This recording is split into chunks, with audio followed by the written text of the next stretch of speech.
বিরজু নিজের বাড়িতে ঢুকেই ছিল। তক্ষুনি তার 10 বছরের মেয়ে তার কাছে আসে।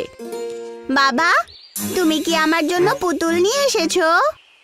হ্যাঁ রাধিকা, নিয়ে এসেছি। তুমি যে পুতুলটা পছন্দ করেছিলে না, সেটাই তো নিয়ে এসেছি আমি। অর্জুন নিজের হাতে ধরে রাখা বক্স রাধিকার হাতে দিয়ে দেয়। তক্ষুনি বিরজুর স্ত্রী অর্চনা বিরজুকে বলে ওঠে, এত দামি পুতুল কেনার জন্য তোমার কাছে টাকা কোত্থেকে এলো গো? আরে কি আজে বাজে কথা বলছো অর্চনা। আরে আমি একজন কৃষক, আমি কি আমার মেয়েকে একটা পুতুল কিনেও দিতে পারি না? দিতে পারো, কিন্তু যেই পুতুলটা তুমি কিনে এনেছো সেটা তো অনেক দামি। নিশ্চয়ই তুমি খারাপ চাল কাউকে বিক্রি করেছো। হ্যাঁ বিক্রি করেছি, তাতে কি হয়েছে? আর এই দেশে কে জানে কতজন খারাপ চাল খায়, তবে কি সে অসুস্থ হয়ে পড়ে? দেখো, এত লোভ করা ভালো কথা নয়। আমাদেরকে ঈশ্বর যত টাকা দিয়েছেন তার মধ্যেই আমাদেরকে সুখী থাকা উচিত। শুরু করলে তো আবার তুমি এই বকবক। তোমার কথা শোনার পরে আমি আমার বড় বড় স্বপ্ন দেখা বন্ধ করতে পারবো না, বুঝেছো? বিরজু নিজের বাড়ি থেকে বাইরে বেরিয়েই ছিল। তক্ষুনি গ্রামের প্রধান দেখা করে। গ্রামের প্রধানও বিরজুর মতোই একটা লোভী ব্যক্তি ছিলেন। বিরজু, ভালো হয়েছে তোমার সাথে দেখা হলো। আমি তো তোমার কাছেই যাচ্ছিলাম। কি হয়েছে প্রধান মশাই, সবকিছু ঠিক আছে তো? বিরজু, আমাদের গ্রামে একজন সাধু বাবা এসেছেন। শুনলাম যে খুবই চমৎকারী সাধু বাবা নাকি উনি। আর আমি তো এটাও শুনলাম যে মাটিকে সোনা করতে পারে সে। হ্যাঁ, এ তো বেশ খুবই ভালো কথা। যদি তাই হয় তাহলে তো দুর্দান্ত ব্যাপার হবে। চলুন চলুন গিয়ে দেখে আসি একবার। বিরজু প্রধানের সঙ্গে গ্রামের সবচেয়ে পুরনো বটগাছের কাছে পৌঁছে যায়, যেখানে সাধু বাবা বসেছিলেন। বিরজু সাধু বাবাকে বলে, সাধু মহারাজ, আমি তো শুনেছি যে আপনি মাটিকে সোনা করে তুলতে পারেন। তুমি একদম ঠিক কথাই শুনেছ বিরজু, কিন্তু আমি শুধু ততটুকুই সোনা তৈরি করি যতটুকু মনুষ্যের প্রয়োজন পড়ে। বিরজু একটা বড় মাটির টুকরো সেই সাধুর সামনে রেখে দেয়। সাধু মহারাজ, আমার প্রয়োজন এতটাই যে আপনি কোনোদিন ধারণাও করতে পারবেন না। এই বড় মাটির টুকরোটাকে সোনাতে পরিবর্তন করে দিন। মানুষের ইচ্ছা আর লোভের কোনো সীমা নেই। তুমি হয়তো আমার কথার অর্থ বুঝতে পারোনি। আমি শুধু ততটুকু মাটিকেই সোনা করি যতটুকু মানুষ বিক্রি করে দুবেলা খাবার খেতে পারে। সাধুর কথা শুনে বিরজু গভীর চিন্তায় ডুবে যায়। হঠাৎ করে সে গম্ভীর হয়ে ওঠে। সাধু মহারাজ, আপনার আর কি? আপনি আজকে এখানে থাকবেন, কালকে অন্য কোথাও। যখন আমি আমার সামনে কোনো গরিব মানুষকে দেখি তখন আমার খুব খারাপ লাগে যে আপনি যদি এই মাটির টুকরোটাকে সোনাতে পরিবর্তন করে দেন, তাহলে আপনার যাবার পরে আমি এটা দিয়ে বিক্রি করে অনেক গরিব মানুষকে সাহায্য করতে পারবো। বিরজুর কথা শুনে সাধু রহস্যময়ীভাবে বিরজু আর প্রধানের দিকে তাকান। তোমার যদি তাই ইচ্ছে হয় তাহলে আমি তাই করছি, কিন্তু একটা কথা মনে রেখো, ধনবান হবার পরে তুমি যদি গরিবদেরকে সাহায্য না করো তাহলে তোমার কাছ থেকে তোমার সবচেয়ে প্রিয় জিনিস কেড়ে নেওয়া হবে। সাধু এটুকু বলেই ছিলেন, তক্ষুনি সেই মাটির বড় টুকরো সোনায় পরিবর্তিত হয়ে যায়। বিরজু খুশি খুশি প্রধানের সাথে সেই সোনার বড় টুকরোটাকে নিয়ে ওখান থেকে চলে যায়। কালকে আমি এটা বাজারে বিক্রি করে চলে আসব, তারপরে আমরা দুজন অর্ধেক অর্ধেক ভাগ করে নেব। না বিরজু দাদা, না।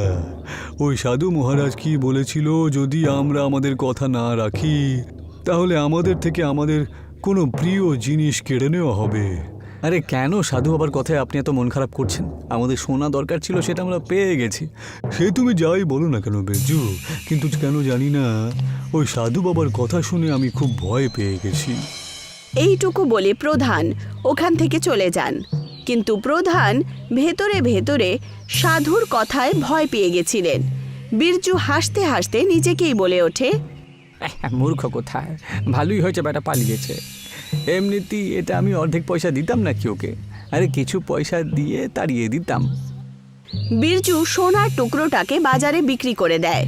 আর কিছুদিনের মধ্যেই বিরজু নিজের গ্রামের সবচেয়ে ধনী ব্যক্তি হয়ে ওঠে। আর এখন তার ভাঙা চোরা বাড়ির জায়গায় একটা বড় হাবেলি ছিল। একদিন বিরজু নিজের হাবেলির বাইরে হাঁটাচলা করছিল। তক্ষুনি গ্রামের সুখিয়া নামের একজন গরিব ব্যক্তি বিরজুর কাছে এসে দাঁড়িয়ে পড়ে। এই যে বিরজু দাদা, পরশুদিনকে আমার মেয়ের বিয়ে হয়েছে আর আজকে ওর গয়না চুরি হয়ে গেছে। আপনি তো গ্রামের সব থেকে বেশি ধন্যবাদ, আমাকে সাহায্য করুন। আরে তোমার কি মাথা খারাপ হলো নাকি? হ্যাঁ সুখিয়া, তোমার এত সাহস যে তুমি আমার বাড়িতে ঢুকে পড়েছো? হ্যাঁ, আরে তোমার মতন গরিব মানুষকে সাহায্য করার জন্য আমি ঠেকা নিয়ে বসে নিই, বুঝলে? যাও এখান থেকে, বেরো। সুখিয়া নিজের উদাস চেহারা নিয়ে হাবেলি থেকে বাইরে বেরিয়ে আসেন। তক্ষুনি বিরজুর স্ত্রী অর্চনা ঘাবড়িয়ে তার কাছে চলে আসে। কে তুমি? জানি না রাধিকার কি হয়েছে, ব্যাস চোখ বন্ধ করে শুয়ে আছে, কিছু বলছেও না আর কোনো কথার উত্তরও দিচ্ছে না। বিরজু সঙ্গে সঙ্গে নিজের স্ত্রী অর্চনার সাথে রাধিকার রুমে চলে যায়। সে দেখতে পায় যে রাধিকা বিছানায় অজ্ঞান হয়ে শুয়ে আছে। বিরজু নিজের স্ত্রীকে বলে ওঠে, ভয় পেও না অর্চনা, আমি আমার মেয়ের চিকিৎসা সব থেকে ভালো ডাক্তারকে দিয়ে করাবো। বিরজু সঙ্গে সঙ্গে নিজের মেয়ে রাধিকাকে ডাক্তারের কাছে নিয়ে যায়। ডাক্তার রাধিকার অনেক চিকিৎসা করেন, কিন্তু রাধিকার কোনো লাভই হলো না। অবশেষে ডাক্তার বিরজুকে বলে ওঠেন, দেখো বিরজু, আমি আমার মতন সব রকম চেষ্টা করে দেখে নিয়েছি, কিন্তু তোমার মেয়েকে কিছুতেই ঠিক করতে পারছি না। তুমি একে বাড়িতে নিয়ে যেতে পারো। অর্চনা বিরজুকে বলে, কাঁদলে কিছুই হবে না গো। আমাদের গ্রামের রত্না কাকি নামের একজন বয়স্ক মহিলা থাকেন। যে কেউ অসুস্থ লোক তার কাছে যায়, তারা ঠিক হয়ে ওঠে। যখন থেকে তুমি ধনী হয়েছ, তখন থেকে কোনো গরিবের বাড়িতে যাও না।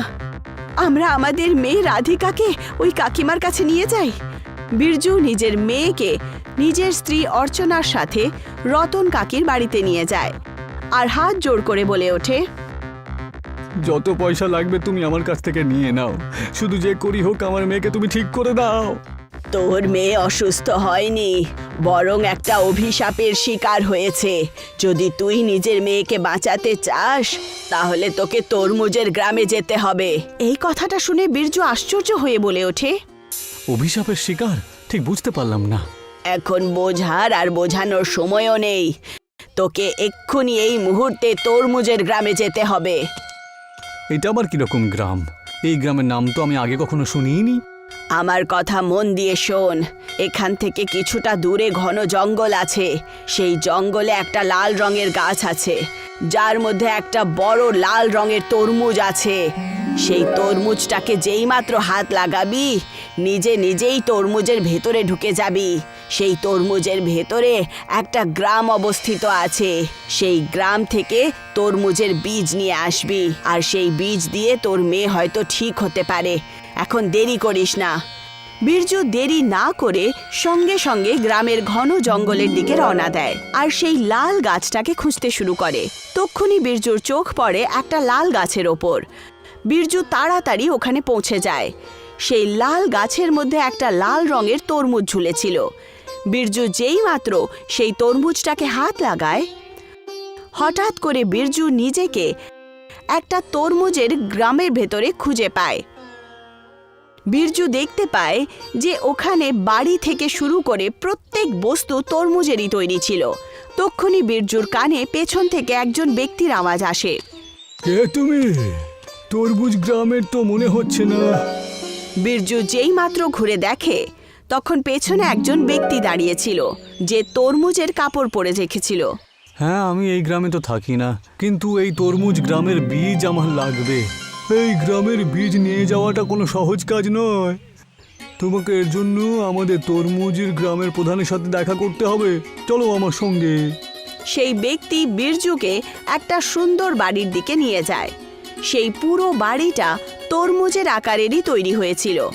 বিরজু দেখতে পায় সেই তরমুজের বাড়ির ভেতরে সেই সাধু বাবা রহস্যময়ীভাবে বিরজুর দিকে তাকিয়ে হাসছিলেন। আপনি তো সেই সাধু বাবাই, যার জন্য আমি ধনবান হয়েছি। তোমার জগতে আমি সাধু, কিন্তু এই তরমুজের গ্রামে আমি এখানকার প্রধান। আমি জানতাম যে তুমি একদিন আমার তরমুজের গ্রামে অবশ্যই আসবে, কিন্তু কোনো লাভ হবে না। যেমনটা আমি তোমাকে বলেছিলাম যে যদি তুমি তোমার কথা না রাখো, তাহলে তোমার থেকে তোমার কোনো প্রিয় জিনিস কেড়ে নেওয়া হবে। আমায় ক্ষমা করে দিন সাধু বাবা। আমার ধন দৌলত পয়সা কিছু লাগবে না। আমি বুঝতে পেরে গেছি মানুষের সব থেকে বড় ধন হলো তার সন্তান। আর আমি বোকার মতন করে কাগজের টুকরোকে ধন মনে করেছি। আমাকে আমার ভুলের শাস্তি পেয়ে গেছি। সাধু খুব গভীর চোখ দিয়ে বীরজুর দিকে তাকিয়ে থাকেন। তোমার চোখের মধ্যে আমি আক্ষেপ দেখতে পাচ্ছি। এইটুকু বলে সাধু তরমুজের কিছু বীজ বীরজুকে দিয়ে দেন। এই বীজগুলো তুমি তোমার মেয়েকে খাইয়ে দিও, তোমার মেয়ে একদম ঠিক হয়ে যাবে। কিন্তু মনে রেখো, যে কোনো গরিব মানুষকে নিজের বাড়ি থেকে খালি হাতে পাঠাবে না। যে শান্তি অন্যকে সাহায্য করে আমরা পাই, সেই শান্তি সম্পত্তি অনেক পাওয়ার পরেও আমরা পাই না, বুঝতে পেরেছো? এই তরমুজের বীজগুলোকে শক্ত করে ধরে রেখো, তুমি নিজেকে স্বয়ং নিজের গ্রামে পাবে। বীরজু বীজটাকে নিয়ে নেয়। পর মুহূর্তেই সে নিজেকে রতন কাকিমার বাড়ির বাইরে পায়। বীরজু তাড়াতাড়ি বাড়ির ভেতরে ঢুকে যায়। যেই মাত্র তরমুজের বীজের টুকরো রাধিকার মুখে দেওয়া হয়, হঠাৎ করে রাধিকার জ্ঞান ফিরে যায়। আমার কি হয়েছিল বাবা? কিছু না মা, তোমার কিচ্ছু হয়নি মা। হয়েছিল তো আমার। আমি দরকারের থেকে বেশি লোভী আর অহংকারী হয়ে গিয়েছিলাম। কিন্তু এখন আমি তোকে আর আমার বউকে একজন ভালো মানুষ হয়ে দেখাবো। তারপর তার হাবেলিতে যে কোনো গরিব ব্যক্তি এলে সে খালি হাত যেত না।